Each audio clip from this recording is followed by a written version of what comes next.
আজ আমরা আপনাকে সেই মেয়েটির সম্পর্কে বলতে যাচ্ছি যে সোশ্যাল মিডিয়ায় খুব বিখ্যাত এবং তার প্রেমের খবর ছড়িয়ে পড়েছিল বহুদূরে।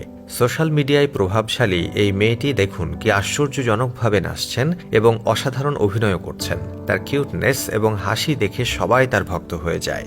আজ আমরা এই সম্পর্কেই কিছু আশ্চর্যজনক বিষয় আপনাদের সাথে শেয়ার করব। সেই সাথে বলবো এই মেয়ে সোনার এমএস ভিডিও প্রকাশ হওয়ার খবর, যার কারণে তিনি রাতারাতি শিরোনামে এসেছিলেন। সোনা 15 ফেব্রুয়ারি 1999 সালে জন্মগ্রহণ করেন। রিপোর্ট অনুযায়ী তার বয়স 24 বছর এবং তিনি কলকাতার বাসিন্দা। তার স্কুলের পড়াশোনাও হয়েছে কলকাতা থেকেই।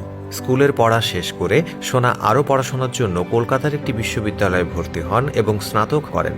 সোনার আবেগ হচ্ছে নাচ। তিনি ছোটবেলা থেকেই নাচের খুব ভক্ত। শুরু থেকেই তিনি একজন দুর্দান্ত নৃত্যশিল্পী হতে চেয়েছিলেন, যার জন্য তিনি খুব তাড়াতাড়ি পরিশ্রম শুরু করেন। সোনা 2019 থেকে মুকুলের সাথে ডেটিং করছেন। এই দুজনের প্রেমের গল্প সর্বত্র বিখ্যাত, যার সম্পর্কে আমরা এই ভিডিওতে আপনাদেরকে বিস্তারিত জানাবো। এর আগে সোনার ক্যারিয়ার যাত্রা সম্পর্কে জেনে নেওয়া যাক। বন্ধুরা, অন্যান্য বিখ্যাত সোশ্যাল মিডিয়া তারকাদের মতোই তার ক্যারিয়ার শুরু হয়েছিল টিকটক দিয়ে। যখন টিকটক ভারতে আসে তখন সোনা তার নাচের ভিডিও এবং নিজের ভিডিও পোস্ট করতে শুরু করে। টিকটক ছাড়াও সোনা মোজো অ্যাপে তার ছোট ভিডিওগুলো তৈরি করতেন এবং দুজনেই ধীরে ধীরে সোশ্যাল মিডিয়া প্ল্যাটফর্মে বিখ্যাত হয়ে ওঠেন। লোকেরা তাদের নাচও পছন্দ করতে শুরু করে। তবে টিকটক বন্ধ হওয়ার পরে ইনস্টাগ্রামে রিলস তৈরি করতে শুরু করেন এবং সেই সময় ইউটিউব চ্যানেলও শুরু করেছেন। এছাড়াও একটি চ্যানেল শুরু করেছেন যেখানে সোনা তার নাচের ভিডিও তৈরি করেন এবং দর্শকদের সাথে শেয়ার করেন। নাচের পাশাপাশি মডেলিংও করছেন তিনি 2020 সালে টিভি শোতে উপস্থিত হওয়ার সুযোগ পেয়েছিলেন। 2020 সালে একজন প্রতিযোগী হিসেবে ভারতীয় টেলিভিশনের reality dance show India's best ডান্সারে তাকে দেখা গিয়েছিল। সেখানে তার নাচ দর্শকদের বেশ পছন্দ হয়েছে এবং অনুষ্ঠানের বিচারক তার নাচের প্রতিভার প্রশংসাও করেছেন। এই শো এর পরে তিনি ডান্স ইন্ডিয়া ডান্সেও অংশ নিয়েছিলেন এবং এখানে তিনি তার নাচের জাদু দেখিয়েছিলেন আর সেই সাথে সবাইকে তার নাচের ভক্ত বানিয়েছিলেন। টিভি শোতে কাজ করার পর তার জনপ্রিয়তা আরও বেড়ে যায় এবং লক্ষ লক্ষ মানুষ তাকে চেনেন।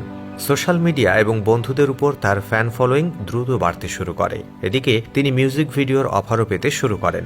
2021 সালে তাকে প্রথম মিউজিক ভিডিও রূপ কি জাদুতে দেখা গিয়েছিল, যেখানে তিনি তার প্রেমিক মুকুল জৈনের সাথে কাজ করেছিলেন। 2022 সালে তিনি মুকুলের সাথে একটি নতুন ইউটিউব চ্যানেলও তৈরি করেন, যার নাম তিনি সোনা এমএস রেখেছিলেন। সোনার ইনস্টাগ্রাম অ্যাকাউন্টে 5 মিলিয়নেরও বেশি ফলোয়ার রয়েছে।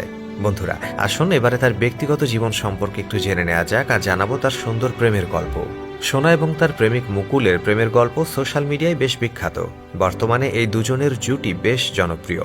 মুকুল এবং কিউট লুকিং সোনা, যারা দীর্ঘদিন ধরে একে অপরের হাত ধরে আছেন, তারা একটি নিখুঁত ম্যাচ এবং এই জুটি মানুষের অন্যতম প্রিয় দম্পতি। সোনার প্রেমিক মুকুল জৈন একজন বিখ্যাত নৃত্যশিল্পী এবং সোশ্যাল মিডিয়া তারকা। এই দুজনের প্রেমের গল্প শুরু হয়েছিল তাদের প্রথম দেখা থেকেই, যখন মুকুল এবং সোনা একটি নাচের প্রোগ্রামে মঞ্চে নৃত্য পরিবেশন করেন দুজনেই। এখানে মুকুলের নাচে মুগ্ধ হন সোনা এবং তারপর দুজনেই বন্ধু হয়ে যান। পরে তারা একে অপরকে ডেট করতে শুরু করেন। তারপর TV reality show India's best ডান্সারের মঞ্চে মুকুল সবার সামনে সোনাকে প্রস্তাব দেয় এবং সোনাও তার প্রস্তাব গ্রহণ করে। এ দিনটি তাদের জীবনের সবচেয়ে বড় বিশেষ একটি দিন হয়ে ওঠে। তারা দুজনেই সোশ্যাল মিডিয়াতেও বিখ্যাত দম্পতি হয়ে ওঠেন। তবে এত ভালো কিছুর মধ্যেও দুর্ঘটনাও রয়েছে। সোশ্যাল মিডিয়ায় একটি মেয়ের এমএমএস প্রকাশ হয়েছিল, যাকে লোকেরা সোনা বলেই ডাকে, এবং এই ভিডিওটা সবার সামনে দেখার মতো নয়। এই ভিডিও দেখার পর থেকেই সোনা নানা ধরনের নেতিবাচক মন্তব্য শুনতে পান। প্রথমে সোনা এসব বিষয়ে পাত্তা না দিলেও পরবর্তীতে এই ভিডিওর ব্যাপারে তিনি মুখ খোলেন। তার সোশ্যাল মিডিয়া অ্যাকাউন্ট থেকে একটি ভিডিও শেয়ার করেছেন, যাতে তিনি বলেছেন যে ভিডিওটা নিয়ে সবাই কথা বলছে সেটা তার নয়। সেখানে যে মেয়েকে দেখানো হয়েছে সেটাও তিনি নন। কেউ হয়তো তার মানহানি করার জন্য এমনটা করছে। এটি প্রমাণ করতে তিনি তার ট্যাটুও সবাইকে দেখিয়েছিলেন এবং বলেছিলেন তার শরীরে একটি ট্যাটু রয়েছে, তবে ভিডিওতে থাকা সেই মেয়েটির শরীরে কোথাও সেই ট্যাটু দেখা যায় না। পরে সবাইকে সত্য বলার পর বিষয়টা শান্ত হয়। বর্তমানে অবশ্য অনেক সময় পেরিয়ে গেছে, এসব কিছু মানুষ আর মনেও রাখেনি। অবশেষে সোনা হয়ে উঠেছেন সোশ্যাল মিডিয়ার জনপ্রিয় একজন তারকা। তো বন্ধু, এ নিয়ে আপনার মন্তব্য কমেন্টে জানাবেন। আজ এখানেই বিদায় চাইছি। এতক্ষণ সঙ্গে থাকার জন্য অসংখ্য ধন্যবাদ।